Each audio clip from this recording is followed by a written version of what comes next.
Welcome to the Seeking Clear podcast.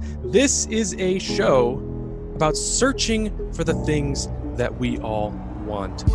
Better health, better relationships, meaningful and productive work, and clarity about the life that we are living. I am your coach and your host, Andrew Wuellner, and I'm bringing you amazing interviews with incredible people, meaningful stories, and powerful lessons every week, so that you can learn from real experts and teachers about how to fix your life, how to consistently improve yourself, and how you, in your own way, can keep seeking clear. Welcome to the show. Hey guys, welcome back to the Seeking Clear podcast with Coach Andrew. I am your host, Coach Andrew Wuellner. I am starting to film this episode a second time because my computer chair was so squeaky. Just applied some WD-40 to it, and now I feel like we won't be interrupted by the squeaky chair. I am so sorry if there was a squeaky chair in the first two episodes. I didn't really notice because I'm so used to sitting down here, but problem fixed. So, another thing to note about episodes 1, 2, and 3 is that I am filming them on my phone with my Rode microphone, and I do believe that this microphone is a higher quality than the Blue Snowball microphone that I've been using for the first 3 interviews, so the next 3 episodes. So I'm sorry if the audio quality is a little bit lower for the first series of interviews. I am waiting on a newer microphone, a better microphone, to arrive in the mail. So that's that. Expect an increase in audio quality. This episode is going to focus pretty entirely on the concept of fixing your life. So the tagline for this podcast is a podcast about fixing your life and the relentless pursuit of improvement. And while we're going to be talking about a whole range of topics on this podcast, my primary focus will be learning from the guests and sharing my experiences and my knowledge with you guys as it pertains to self-development. And for many people, self-development can mean slightly different things. For some people, self-development is just a way to improve your life, right? The relentless pursuit of improvement. They view self-development as a way to just get better. I know a lot of entrepreneurs, parents, teachers, CEOs, leaders, people who are already very successful by the common social criteria by which most people gauge success. They're already very successful, but they are avid self-developers because they know that there's still room for improvement. And a lot of people look at it that way, and that's fine. I think that's a healthy way to look at it. Another people, though, look at it a different way, and they look at self-development as a means with which they can fix what's wrong with their life. And that is a way to look at self-development that can be harmful, I think, in more cases than the other method. And here's why. The first thing I want to point out is that high achievers, people who are already successful, high performers, they almost always exclusively view self-development as a way to improve their life and themselves. They view it as a way to add more good to something that is already good. People who are not necessarily successful, maybe they don't have a successful business, maybe they don't have a successful family, this and that, they are more likely, I have found in my experience, to view self-development as a way to fix their broken life. And here is the highly nuanced topic that I want to get into today, because the way I see it, the self-development industry is kind of at war with itself. And it's almost like these two philosophies are pitched against each other. So the first philosophy that I want to present to you guys is the mainstream philosophy of you're good enough, you should love yourself, you're great the way you are, you're worthy. It's for lack of a better way for me to describe it, it is the liberal progressive view of self-development and really of social dynamics and hierarchies as a whole. There are many different forms of it. There's many different schools of it, and there's different levels of extremism. But for the most part, it can be categorized as the self-love movement. And now I'm going to be completely honest with you guys. I have a therapist. I have had multiple therapists in my life.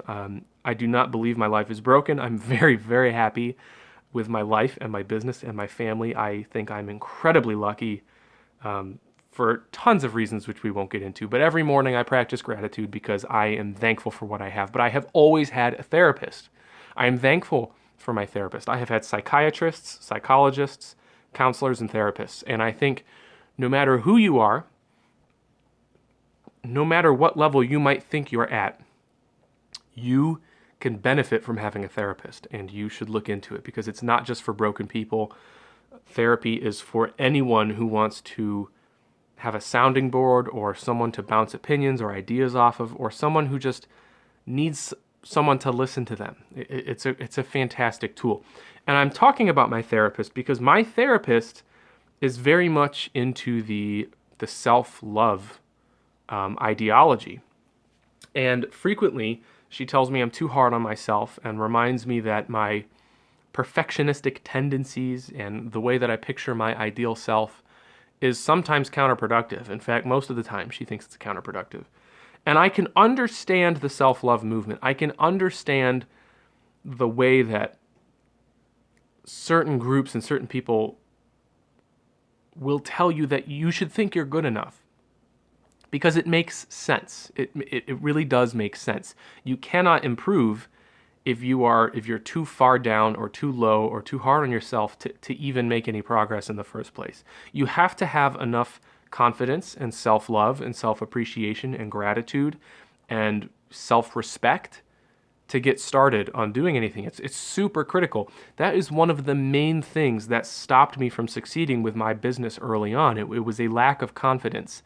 And that lack of confidence was rooted in my lack of self-respect and my lack of self-love. It wasn't until I learned how to actually love myself and appreciate myself for the things that I was good at that I could finally start being confident.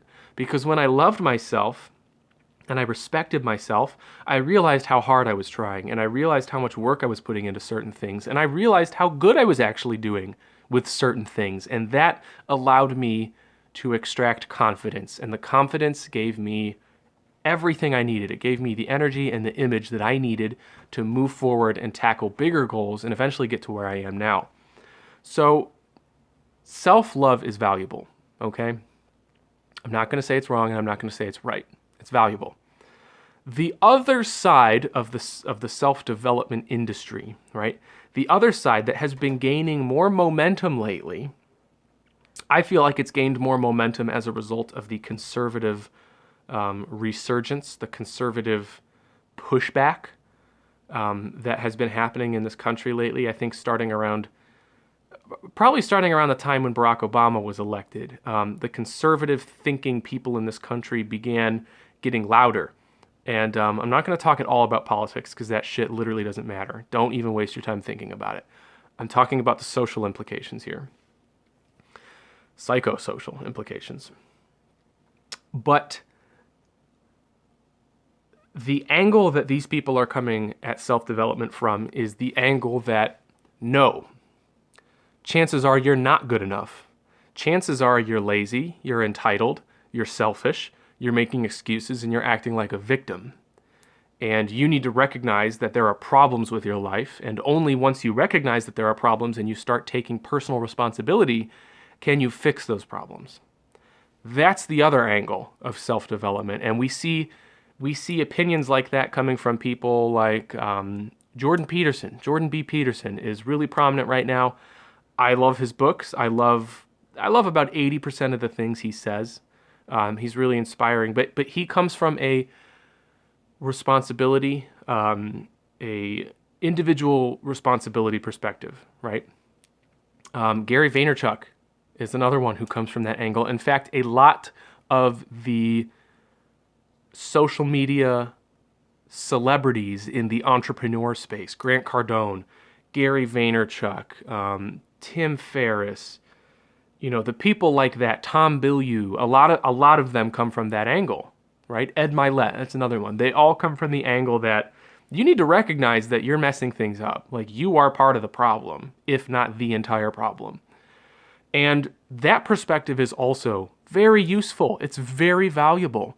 I'm not saying it's 100% right or 100% wrong, but it's just as valuable as the self-love movement. So the tagline for the podcast, a podcast about fixing your life and the relentless pursuit of improvement, I wanted to embody both of those perspectives, right? Because I think they're both valuable, and depending upon who you are, depending upon what your values are, what your background is, and what your goals are, and your current situation is, you need a specific ratio. You need a specific balance of those two perspectives. And all of us are going to fall somewhere within the gray area between these two perspectives. Only a few people, like maybe David Goggins, are going to fall completely on one extreme end of this spectrum between self-love and self-responsibility.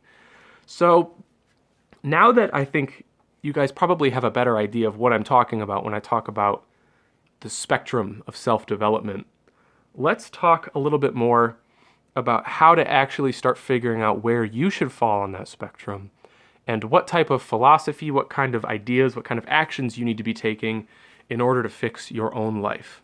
So the first thing I always start with my coaching clients, the first thing that I start with if you buy the Coaching Conversion Blueprint and you take my online business course and my coaching course, I always start with clarity. The name of the podcast is Seeking Clear, because you need to be clear on certain things before you can figure anything else out. So many people spend their lives thinking about their problems. They're trying to problem solve. They spend all this time sitting around thinking about their problems, trying to find solutions, trying to make these big, ambitious, beautifully laid out plans with flowcharts and lists and everything. They want to write their book. They're outlining everything, but they don't understand themselves. They're not clear on their values. They're not clear on their goals, and they're not clear on what they're doing. So you have to have that big picture vision before you can move forward with anything. And fixing your life and pursuing improvement are no exception. Self-development is no exception. If you want to partake in self-development, you must become clear. So we start with our values and our goals, right? In order to figure out your values, I highly recommend that you just go online, take the Tony Robbins DISC test. That's DISC. I'll try to put a link in the description if you want to check that out, but it's a free personality test. You answer a bunch of questions and it gives you a chart, and it rates you against 7 different values, right? And I posted a video about this on the YouTube channel. You can look it up. The thumbnail says, I think it says, ignore these things and stay I think it's pay attention to these things or stay depressed, your choice. That's on the thumbnail. I don't remember the name of the video. I'll try to link that in the description for you too. But you need to understand your values, right? Because those are going to tell you things about yourself that help you create better goals, right? So a lot of people who are like, I want to be really fit. I want to get a 6-pack, but they don't really value their image. They don't really value their health as much as they value other things. And so if they're using the image of themselves with a 6-pack as motivation to achieve a fitness goal, that's not going to really actually motivate them. It's a pseudo motive, a pseudo goal. If they actually want to get healthy because they want to live longer, and maybe they really enjoy painting and they don't want to die when they're 60 from heart disease because they want to keep painting until they're 80, that should be the source of their motivation. It's not the 6-pack. It's not about the 6-pack for that person, and that's okay. But they need to understand their values before they set that goal. Because if they set a goal, I'm going to get a 6-pack, but they don't care about the 6-pack, it's not going to happen. You see what I'm saying? So the first thing is understanding your values so that you can set better goals that actually speak to you and the things that you care about. For example, myself, for the longest time, for like the first 1.5 years of running an online coaching business, I was motivated solely by the money. I just wanted to make money so I didn't feel like a failure. I wanted to buy a house. I wanted to do this. I wanted to do that. And I needed money. And all I thought about was the money. But I took the DISC test at the urging of one of my business coaches. And it turns out that economics, which is money, finances, was my lowest score. I'm 3 standard deviations below the norm. I do not give a shit about money. And I kind of knew that all along because I've always kind of had a distaste for sales. I never really cared about other people's money, and I never buy things. I'm very resourceful. I drive a Volkswagen Jetta. The table that my camera is sitting on right now with the microphone, it's not even a table. They're like these storage trunks that I stacked on top of each other because I don't need to buy a table. I don't need it. I'm very, very efficient. So I don't care that much about money because I can do a lot with only a little. The real reason that I wanted to start my business was to have freedom and to have time to spend with my family, time to go to parks, time to go hiking, time to work out for 3 hours a day, time to read books, time to play video games with my wife. That's what I wanted. It wasn't about the money for me. And it's a real shame that all of the business coaches out there in the world right now, you probably see all their ads in your Facebook feed. It's a real shame that all those business coaches, very few of them understand the reality of values and entrepreneurship because all of their ads are talking about how to scale to 6 or 7 figures, how to make $10,000 a month, how to add this to your bottom line, how to charge $5,000 for your program. And it's just a real shame because a lot of people who are trying to become online entrepreneurs are not motivated by money at all. And they might never really get the results that they want working with those business coaches because those coaches are not addressing their actual values. But once you understand your values and you've set goals that are in alignment with your values and you have a vision of what you kind of want for yourself, then you need to start looking for symptoms, okay? Because if you're going to be fixing your life, and pursuing self-development, you're going to need both perspectives, right? You're going to need self-love and you're also going to need individual responsibility and accountability. So let's lean a little bit to the right now while we talk about symptoms because I think this is more useful for identifying symptoms. If you are swimming in an ocean of self-love, you're not going to think that anything's wrong with your life, and that's not exactly productive. Self-love becomes more important further down the list here, but right now you need to start taking some accountability and some responsibility for where you are in life and what's actually happening. So when you're identifying symptoms, you're looking for signs that something is wrong in your life. And guess what? Everyone has problems. Everyone has stuff that is wrong with their life. No one's perfect, no matter how many, bikini pictures they're posting on Instagram, how many commas they have in their bank account. It doesn't matter. People still have an insane amount of problems. Even famous people. Tony Robbins has problems, okay? That's just reality. We have to deal with that. The key here is understanding which problems are causing real severe consequences in your life. Which 2 or 3 problems can you eliminate from your life and actually improve the quality of your life as a consequence by 80%? Because for most people, it's just a few, right? A lot of the things we tend to focus on are minor, right? That they are distractions from the elephant in the room. So when we're looking at symptoms, we want to dig down to the root and really identify the elephant in the room so we can find those couple big problems with your life and start addressing them. So some symptoms you want to look for are mental, physical, emotional, and external, right? So a mental symptom is brain fog, fatigue, lack of focus, lack of concentration, negative dialogue, things like irritability, stress, anxiety, depression, okay? These are all symptoms, mental symptoms. Physical symptoms are being tired, being overweight, right? Physical symptoms can be a larger range of things. So think deep about this, but physical symptoms are being tired, being sore, being overweight, being underweight.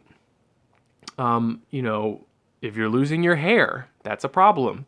Even things like acne or diabetes or gastrointestinal discomfort, any type of physical symptom that you might consider going to see a doctor about or a specialist, those are signs that something's wrong with your life. And I'm talking about self-development holistically here. I'm not just talking about like, I want to be more positive. I want to journal and meditate. Like, yeah, that's real trendy, but self-development is gritty. Self-development is a science here.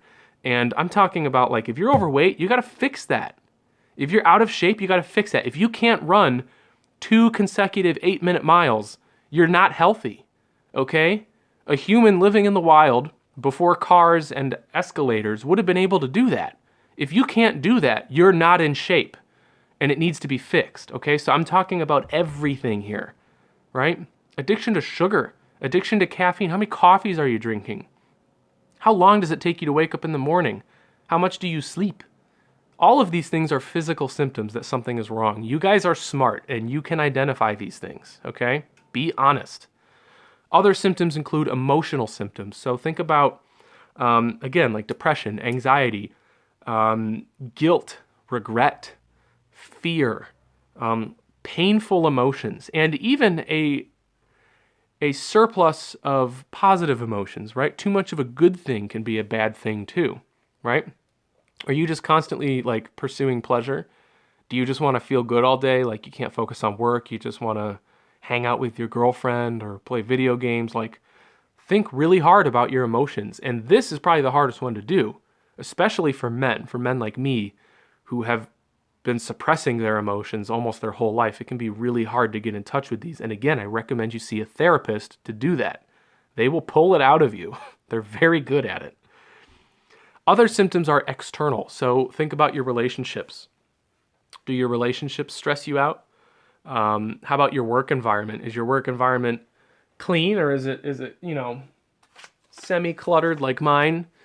Right? Is your bedroom clean? Do you make your bed in the morning? Is your house clean? Is your car clean? What else is external? What kind of food are you eating? What kind of movies are you watching? Who do you follow on social media? What kinds of advertisements and messages are you being exposed to every day? Do you watch the news and does it make you depressed? Like all of the external things that come from the outside world and enter your brain and your body, take inventory, okay? Because a lot of that stuff can easily be eliminated. External problems are the easiest ones to deal with, surprisingly. You got a friend who's negative and doesn't shut up? Stop talking to him. Problem solved. Like it's literally, external problems are the easy ones to get past. So some tricks for identifying symptoms. Like the first thing I want to say is you probably know about 75 to 90% of what's wrong. You already know. It's in the back of your mind. It keeps you awake at night. It gives you anxiety. It makes you depressed. You don't like to think about it, but you know what's wrong and you know what you could be doing better. Most of you are already painfully aware of the things that are wrong with your life. Embrace that and write them down. Another thing you can do is get that therapist. It helps. The therapist can help you dig through this stuff. You can ask your friends, your family, people who are close to you, hey, have you been noticing any emotional trends? Do I seem negative? Do I seem stressed? Do you think, tell them. You got to ask people who will be honest with you. You have to tell them to be brutally honest. Like, do you think I'm healthy? Do you think I exercise enough? Like, can you help me fix my life? Give me advice. Tell me what you think I could do better. And you're going to need very honest, caring people who are thoughtful to do this, because a lot of people are going to lie to your face, because most people don't know what love and friendship actually means.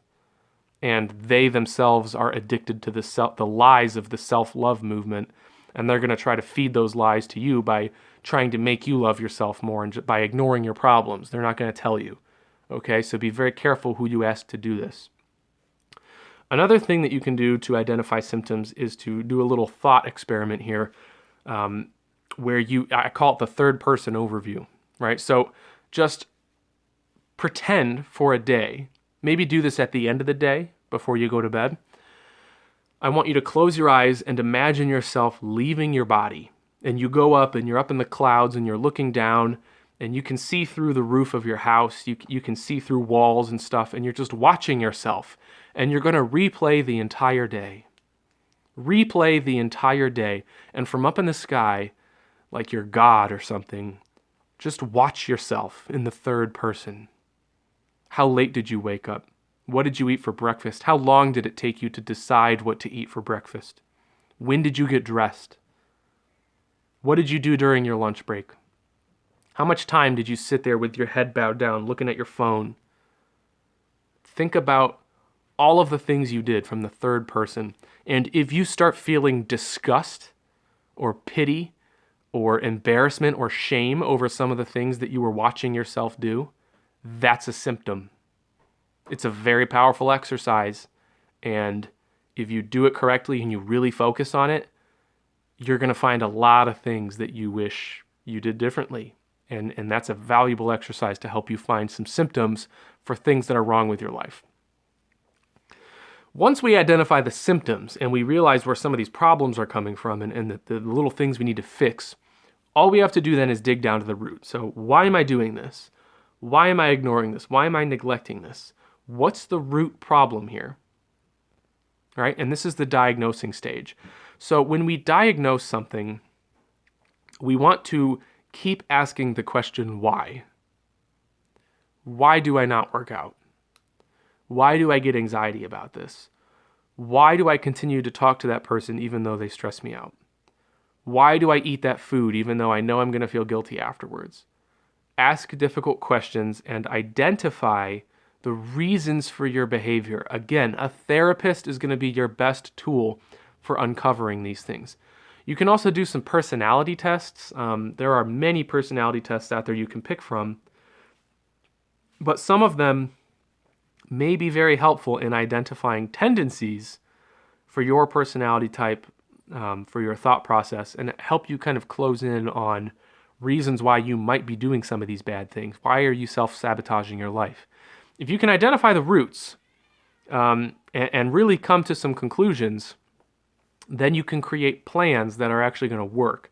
And some of the components that you're going to find for the reasons you're doing these things to yourself, there's a mindset component. The mindset component's very valuable. And a lot of people underestimate and undervalue the value of mindset training. They don't pay enough attention to how they're thinking and what their core beliefs are. So you can look into something called cognitive behavioral therapy. If you get a psychologist, they can help you do this. It's a very useful tool for fixing your thought processes. But the core idea behind cognitive behavioral therapy is that each of us have core beliefs about ourselves and our life. And some of us believe we're not good enough for certain things. We believe that because we acted a certain way in the past, we're doomed to continue doing so in the future. We believe that certain things are hard for us just because we believe them, right? Another example is like, I'm overweight because of my genes. I'm overweight because I'm big boned. I'm overweight because of my family. Or I'm not smart because it's just the way I am. I didn't get good grades in school. I'm not good at reading. I'm just not smart. These are limiting beliefs, and people have thousands of them. I have a truckload of limiting beliefs that are still buried in there. I've killed a lot of those off, but you will never get rid of all of your limiting beliefs. But if you don't even pay attention to them, they can get very, very strong, and they can completely ruin your life if you do not fix them. So your mindset's super important. There's so much that I could talk about with mindset that if you buy the Coaching Conversion Blueprint course, the entire first unit number one, is the mindset unit, and it is like 10 hours of lectures on all of these different mindset ideas and topics and principles and lessons. And there's so much I could talk about. I talk about a lot of it in my YouTube videos. Check out my playlist, Coach Andrew Talks or Ask Coach Andrew. I've got so many videos on different topics from the mindset unit. You have to understand your mindset if you want to succeed. It's critical. Another component for diagnosing your causes is physiological, right?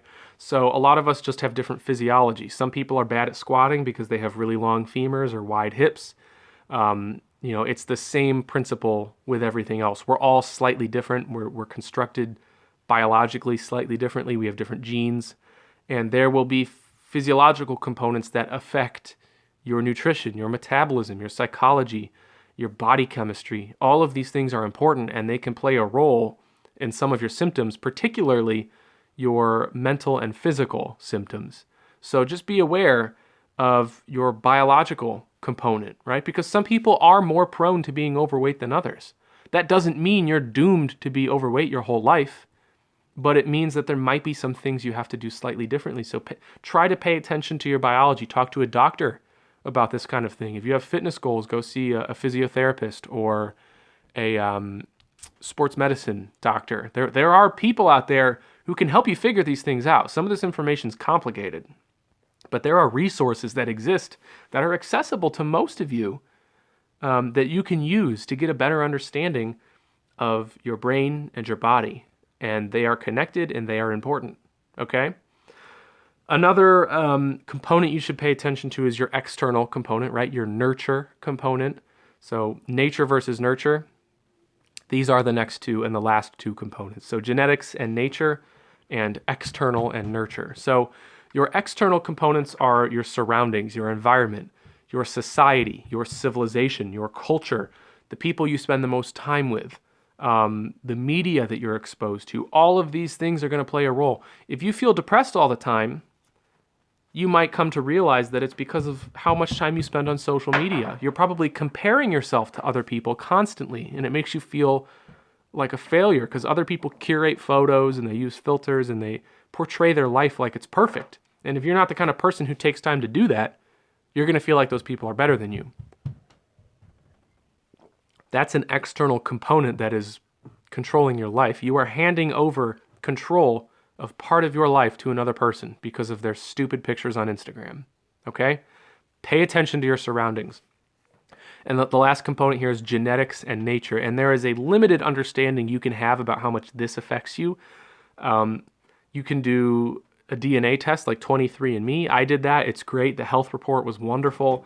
It helped me understand a little bit more about myself, but ultimately that knowledge is limited in its function and application and self-development. So just take it with a grain of childhood, your development, the time you spent in the womb.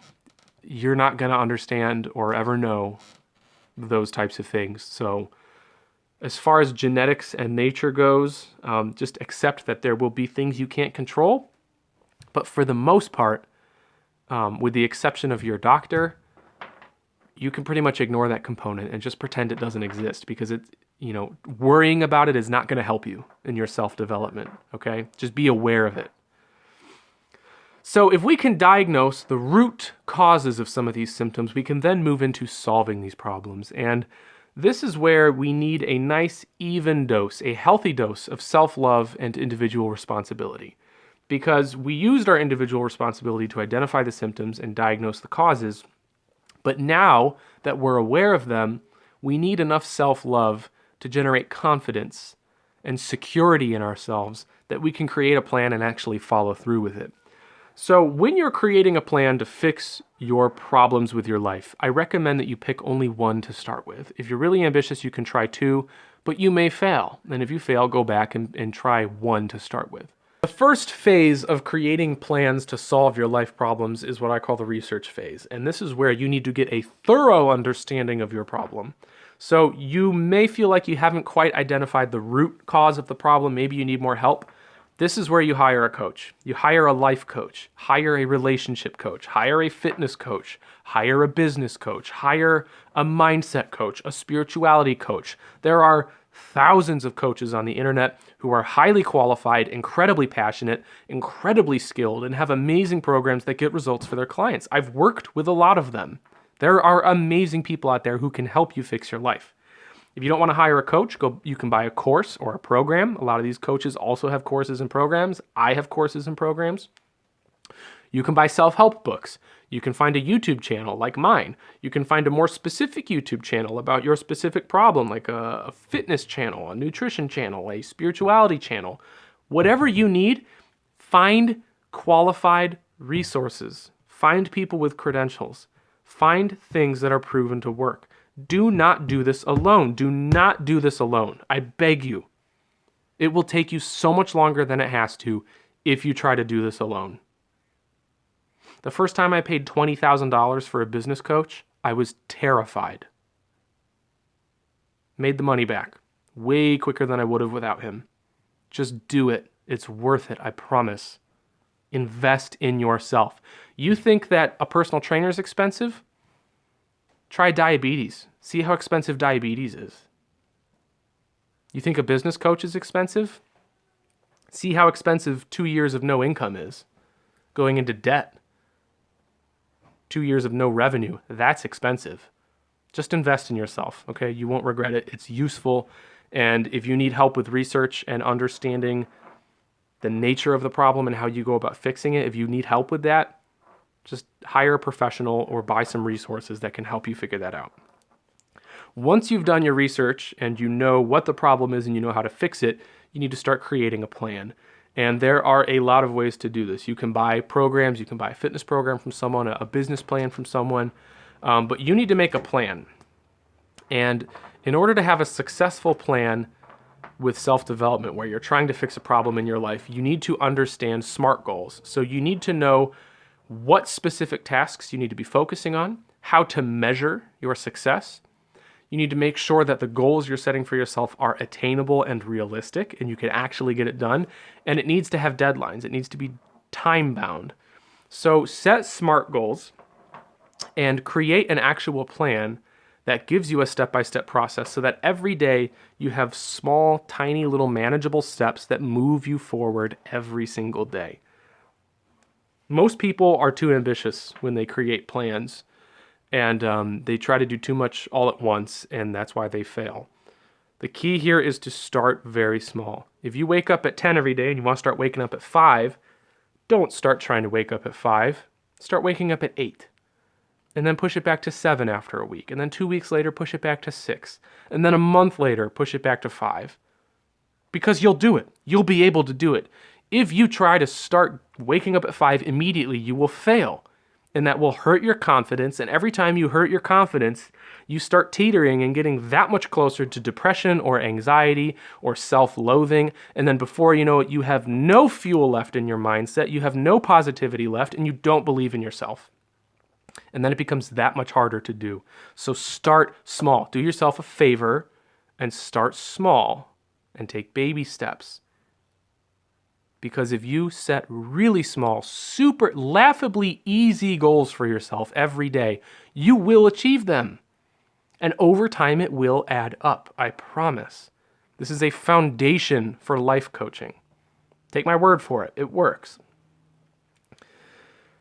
Lastly, once you have your plan in place, the last key is execution, right? And the best way to make sure that you're actually executing on your plan is to have an accountability partner, right? Announce it to the world.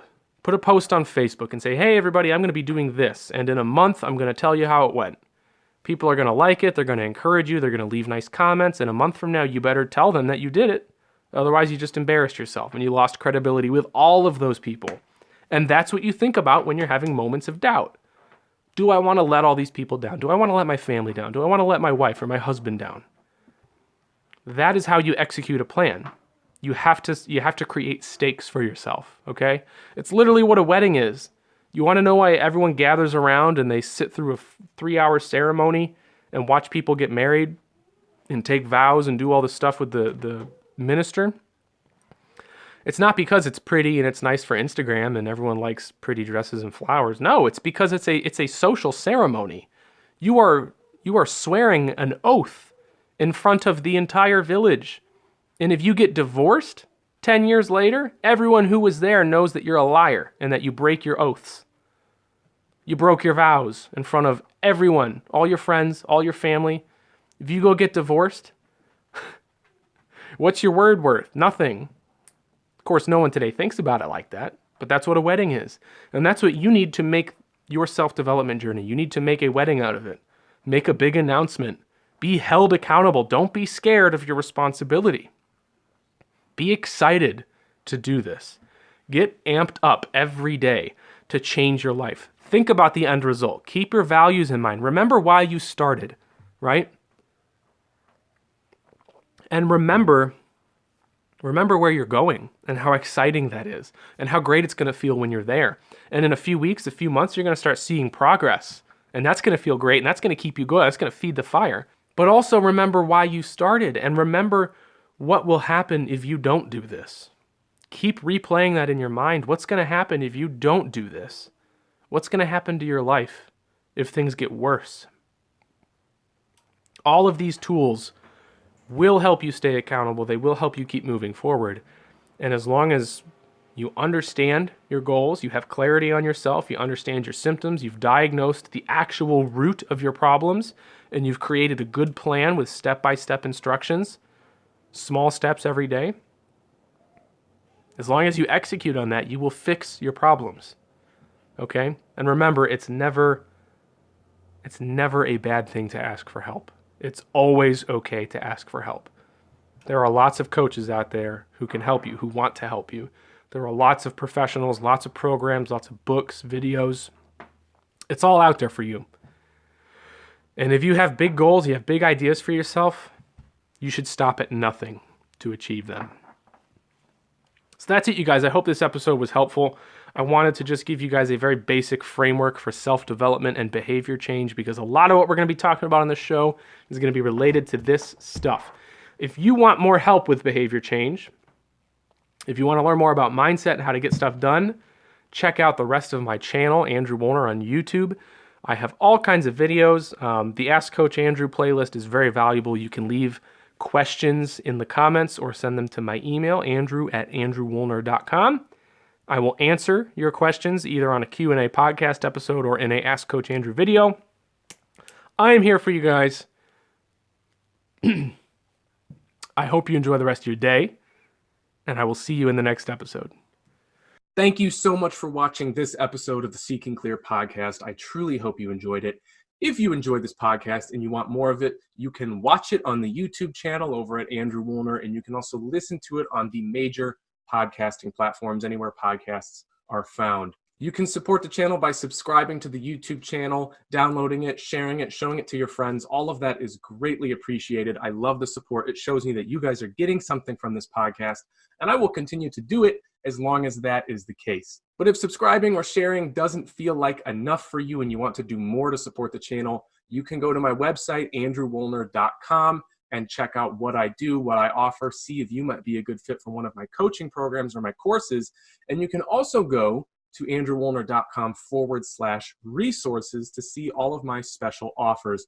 On this page, I have links that will take you to some of my favorite products and services that I personally use, that I personally love, and I would highly recommend you guys use in your lives to help you improve your quality of life or your quality of business. For example, if you are an entrepreneur or a business owner who sells a service or a product online, you need to be using sales funnels. And if you're using sales funnels, you need to be using ClickFunnels, because ClickFunnels allows you to build the largest number of high quality funnels. You can build websites, membership sites, webinars, VSLs, opt-in pages. All of it's possible, and it integrates with all of your favorite technology, your payment processors, your autoresponders, Zapier, everything. The customer service is second to none, and ClickFunnels has a perfect track record of being an amazing software. In fact, my entire website, andrewwuellner.com, is built on ClickFunnels, so if you want to see what it can do, just look around my website. I've used just about every integration that's possible. But if you go to andrewwuellner.com/resources, you will see a link for a free 14-day trial of ClickFunnels. If you join using my link, it supports me, it supports the channel, and I will also support you by sending you free to download my very best templates from my own marketing campaigns, including webinar funnels, homepage funnels, and opt-in lead generation funnels. I will also give you a free 5 to 10 minute video audit of your website and funnels when they're done. This is normally something I only do with my one-to-one paying clients. But if you use my affiliate link, you build some funnels, you build your website, all you have to do is email me, send me the link. I will see that you are one of my affiliates, and I will check out your branding, your copywriting. I'll look at your funnel, I'll look at your website, and I will film a video and send it back to you and let you know exactly what I think, what you can improve, what I love, and I will do everything I can to support you and your online business, because you guys are supporting me and I appreciate you that much. So please subscribe to the channel. Thank you so much for sharing, for watching this podcast. Go to andrewwuellner.com/resources to see more ways that you can help support me and improve your own life. And I will see you guys in the next episode of the Seeking Clear podcast. Take care.